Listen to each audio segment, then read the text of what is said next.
Yeah, so the Michael Long Centre's outstanding. I was here with the men's program a couple of years ago, but Melbourne got to use the Michael Long Centre, which I think was, maybe we could do something about that because it's an outstanding facility, and clearly, yeah, it gives us an advantage in terms of their preparation. The gyms, at AFL standard, the recovery facilities that are AFL standard. So you've got everything you need here to develop talent, and that's a huge bonus. The advantage of the squad up here is they get really individualised training. There's a smaller squad, but that means that a lot of the focus is around what's going to make them better. So I think it can work perfectly. As we've said, the facilities are AFL standard, so there's no issue from that front. It's just a matter of doing the work. We collaborate really strongly, really good communication between both Adelaide and Darwin, and we get it done.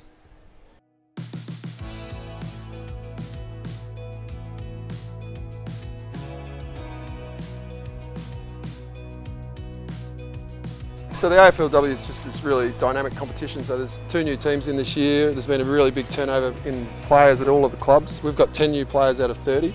So it's really hard to predict what's going to happen.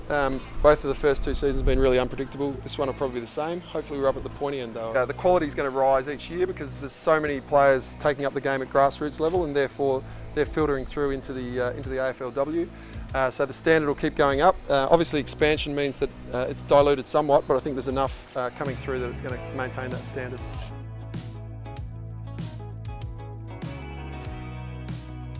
Yeah, it was brilliant. So yeah, we had 12 players out training. It was Ange Foley's last session for the year, so she was really up and about.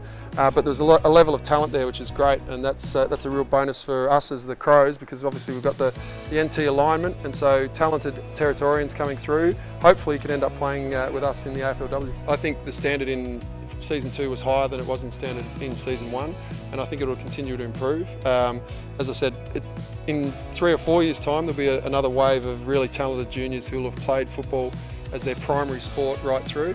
At this point, a lot of the players have played football as a junior, then had a break, and then come back to football. So the next wave of talent is going to be at another level again. So that's the objective. Anytime you're in a competition, you're aiming to win it. We've got some great leaders that have set a really good foundation in terms of the culture of our team. And yeah, we strive for success. So yeah, we approach the season with that goal in mind.